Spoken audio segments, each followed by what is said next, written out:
चला आज मस्त अशी गरमागरम कढी बनवायला घेऊया। यासाठी अर्धा लिटर मी घट्ट असं ताक घेतलेलं आहे। एक पाववाटी खिसलेलं खोबरं आहे, 10-12 लसणाच्या पाकळ्या घेतलेल्या आहेत, थोडेसे कढीपत्त्याचे पाने घेतले स्वच्छ धुवून, कोथिंबीर घेतली आहे बारीक चिरून,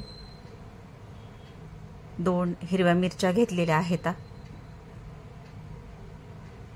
आणि एक अर्धा चमचा लाल तिखट घेतलेला आहे,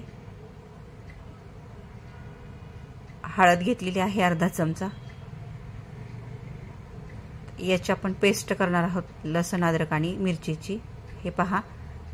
आणि मोहरी आणि जिरं 1-1 चमचा घेतलेला आहे आणि ही लसण अद्रक आणि मिरचीची पेस्ट करून घेतलेली आहे। 1-2 चमचे शेंगदाण्याचं कूट घेतलेलं आहे मीडियम कुटलेलं, एक चमचा मोठा बेसन पीठ घेतलेलं आहे। आता आपण सुरुवातीला एका छोट्या भांड्यामध्ये थोडंसं ताक काढून घ्यायचं आहे। याच्यात शेंगदाण्याचं कूट घालून घ्यायचं आहे आणि लसण अद्रकचे जे आपण मिरची आणि लसण अद्रकची पेस्ट केलेली आहे खोबरं, ती थोडीशी आता याच्यात घालून घ्यायची। मीठ इथेच खाली घालून घ्यायचं आहे। वरतून गरम कढीत मीठ घातलं तर कढी फुटते, म्हणून खालीच आपण थोडंसं मीठ घालणार आहोत।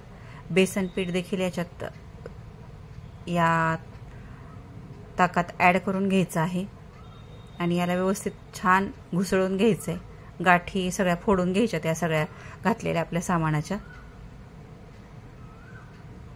ही तयारी थोडंसं सुरुवातीला खाली थोडी हळद घालणार आहोत आपण।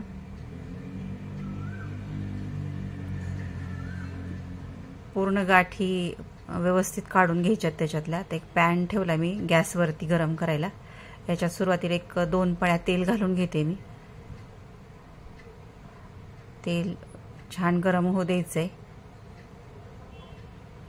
आणि याच्यात सुरुवातीला मोहरी घालून घ्यायची आपल्याला 1 चमचा आणि हे जिरं देखील घालून घ्यायचे। मोहरी आणि जिरं छान तडतडू द्यायचे तेलामध्ये व्यवस्थित असे, आणि छान ते तडतडलं की याच्यात आपण ही जी पेस्ट केली आहे लसण मिरची आणि खोबऱ्याची ती घालून घ्यायची आहे।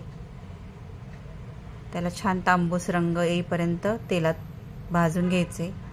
वरतून आता कढीपत्त्याची थोडी पानं घालून घ्यायची।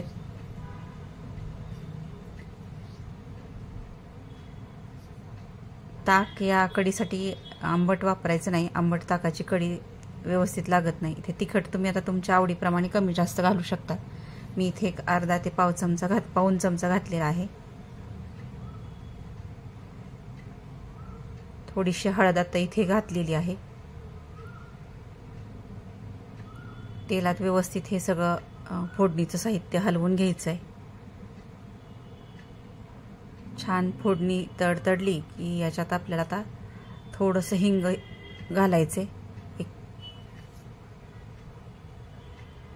थोडी कोथिंबीर चिरलेली घालून घ्यायची आहे।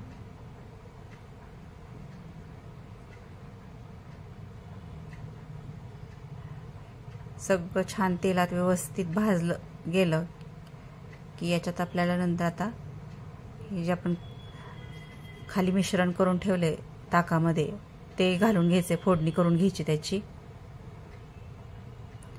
मीठ तुम्ही इथे खालीच घाला, नाहीतर कढी करून झाली की शेवटी खाली उतरल्यानंतर घाला। गरम कढीत आपण मीठ घातलं तर कढी लगेच फुटते, म्हणून सुरुवातीला घातल्यावर देखील फुटत नाही। आता तुम्ही पाहू शकता मी सुरुवातीला घातलेलं आहे। आता राहिलेलं जे ताक आहे ते मी याच्यात घालून घ्यायले,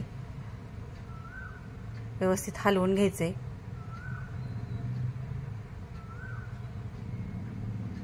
छान याला आता या कढीला मंद गॅसवरती शिजू द्यायचे। थोडंसं पाणी याच्यात घालून घ्यायचे।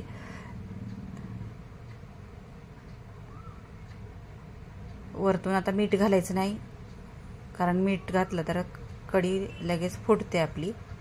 त्याला छान मंद आचेवरती व्यवस्थित शिजू द्यायचे।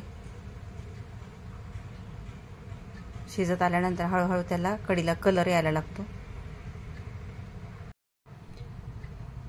या कढीला आता 5 ते 10 मिनिट मंद आचेवरती उकळू द्यायचे। उकळल्यानंतर मी एका बाउलमध्ये आता काढून घेतलेली आहे। आपली कढी तयार झालेली आहे। पटकन होते, चटपटीत अशी गरमागरम पावसाळ्याच्या दिवसात ही गरमागरम कढी प्यायला खूप छान वाटते. झटपट होणारी ही रेसिपी तुम्हाला कशी वाटली? आवडली तर नक्कीच एकदा माझ्या चॅनलला सबस्क्राईब करा, व्हिडिओला लाईक आणि शेअरही करा.